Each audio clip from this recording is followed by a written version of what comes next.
Okay?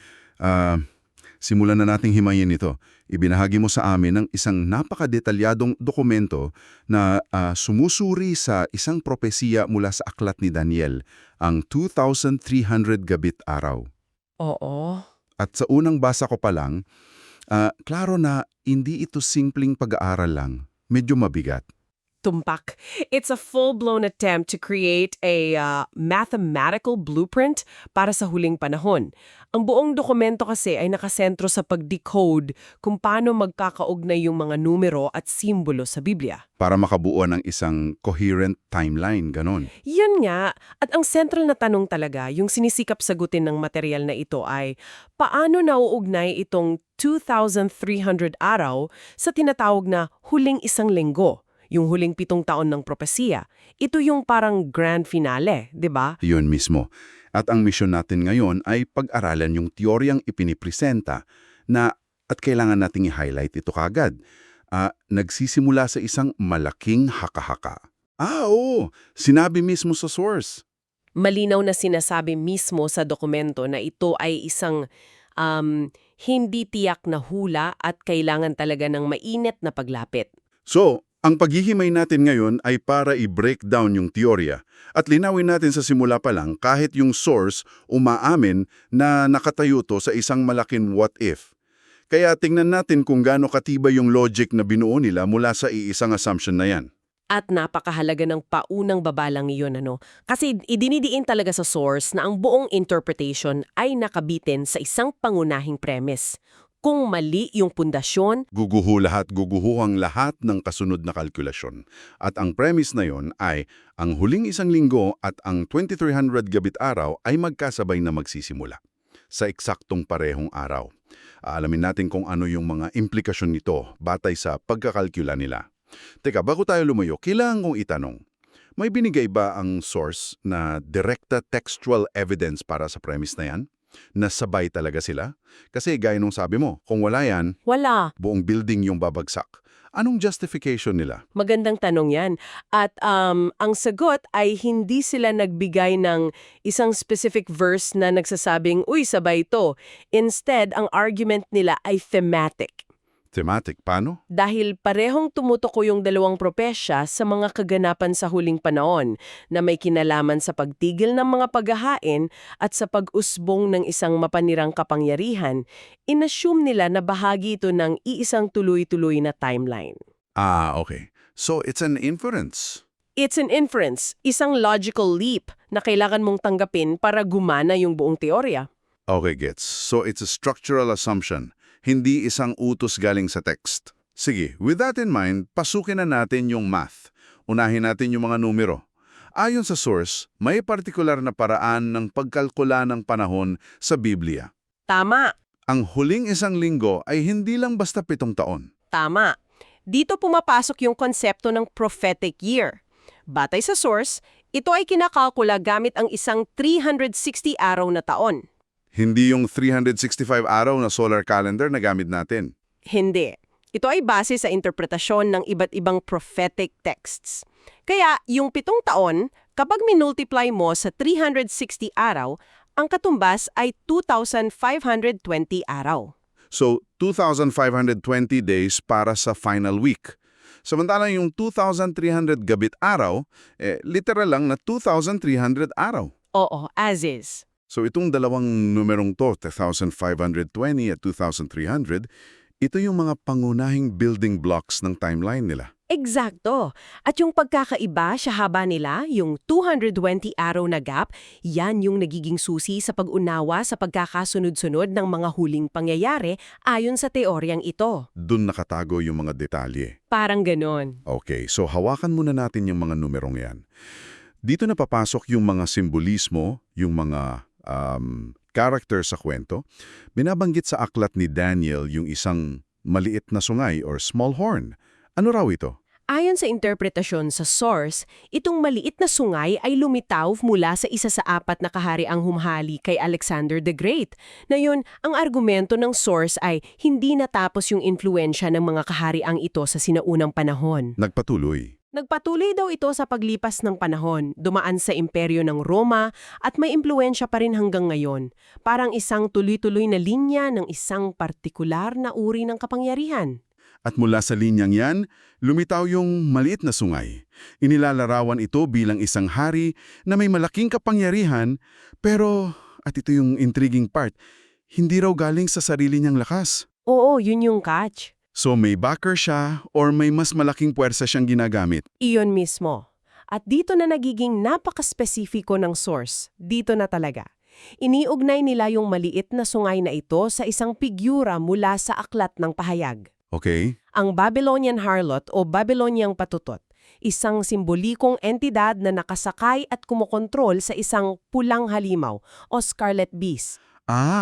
So yung maliit na sungay ang nagkokontrol at yung halimaw ang nagbibigay ng kapangyarihan. Yun! So a tandem, isang religious or ideological power na kumokontrol sa isang political or military power. Ganun na nga. At pinagsasama ng source ang lahat ng ito sa isang napakatapang na termino, ang Super Babylonian Roman Papacy. Wow! Okay, let's unpack that term. Super Babylonian Roman Papacy. Napaka-loaded niyan. Bakit yung tatlong salitang yan? What's fascinating here is kung paano bawat salita ay pinili para mag-evoke ng isang specific historical enemy mula sa biblical perspective. Okay. Yung Babylonian ay tumutukoy sa Babylonia, yung original captor ng mga Hudyo, simbolo ng paganong kapangyarihan. Yung Roma naman, syempre, imperyo ng Roma. Ang sumakop sa Jerusalem at nagpako kay Kristo. Eksakto. At yung papacy, direkta nang tumutukoy sa isang partikular na institusyong panrelihiyon. So ang ginagawa ng source, lumiliga sila ng isang super antagonist, isang greatest hits ng lahat ng historical na kalaban pinagsama sa iisang entidad. At ito raw yung kapangyarihang magpapatigil ng mga araw-araw na paghahain na siya magti-trigger ng buong 2,300 araw na propesya. Yun na yun. I see. So it's not just a name, it's a theological thesis statement compressed into a single phrase. Ang entidad na ito ang sentro ng mga kaganapan. Ngayon, anong mangyari kapag natapos na yung 2,300 araw na yan? Ang sabi, lilinisin ang santuario. Oo, pero nililinaw ng source, hindi ito yung inaakala ng marami. Paano? Dito nagiging mas malalim at metapisikal ang interpretasyon. Hindi ito tungkol sa pagtatayo ulit ng isang pisikal na templo sa Jerusalem. Okay, so hindi literal. Hindi. Ang paglilinis ng santuario ang simbolo ng tatlong magkakaugnay na bagay. Tatlong bagay. Akala ko isa lang yan. Sige, anong unang layer of meaning dito? Una, ang pagwawakas ng kasalanan. Hindi lang pagpapatawad kundi ang ganap na pag-alis ng kasalanan sa sansinukop. Total eradication. Okay. Pangalawa, ang pagbabayad sala o atonement. Yung pagkumpleto ng buong proseso ng pagtubos, hindi lang para sa tao, kundi para sa buong nilikha. Parang isang cosmic reset. Okay, so malalaking konsepto na yan. Pero may pangatlo pa raw, na parang siyang pinakamalalim at pinaka-surprising na interpretation.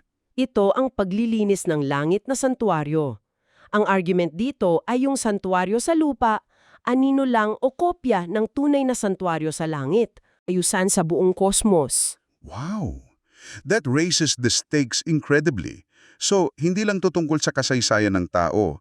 Ang sinasabi ng source, direktang nakaugnay ang mga pangyari dito sa lupa sa pagpeperpekto ng kalangitan hanggang sa punto na inaalis na yung posibilidad ng rebellion. Oo, yung parang kay Lucifer? That's a massive theological claim.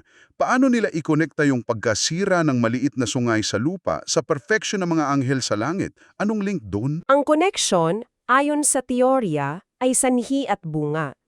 Ang pagwawakas sa maliit na sungay sa lupa na siyang huling manifestasyon ng kasalanan ang siyang hudyat na kumpleto na ang kaso laban sa kasalanan.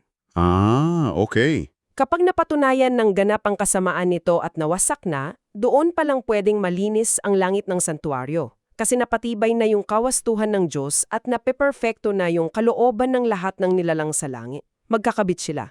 Okay, maliwanag.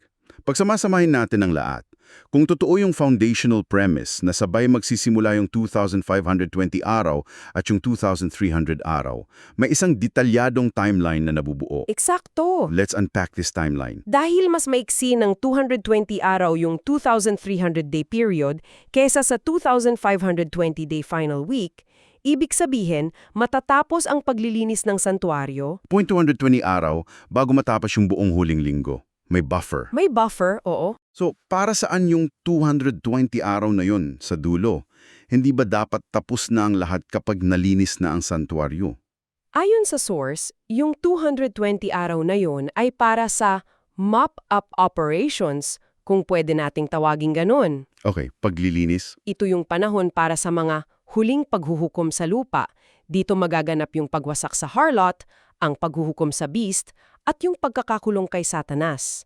Mga pangyayaring kailangang mangyari para opisyal na matapos ang lahat. Okay, pero may mas detalyado pang breakdown, di ba? Hindi sila tumigil dyan. Binabanggit nila yung 1,335 araw. Oo. Isang numero na galing din sa Daniel. At iniugnay ito sa isang napakahalagang pangyayari. Opo. Ang 1,335 araw ay yung punto kung kailan magaganap ang unang pagkabuhay na maguli o first resurrection. At dito na nila buo ang isang kompletong 3-act structure para sa huling linggo. So yung 2,520 days, hindi lang isang mahabang panahon, kundi may tatlong distinct na phase. Ano-ano yun? Yung timeline, hindi lang siya random numbers. It tells a story in 3 acts.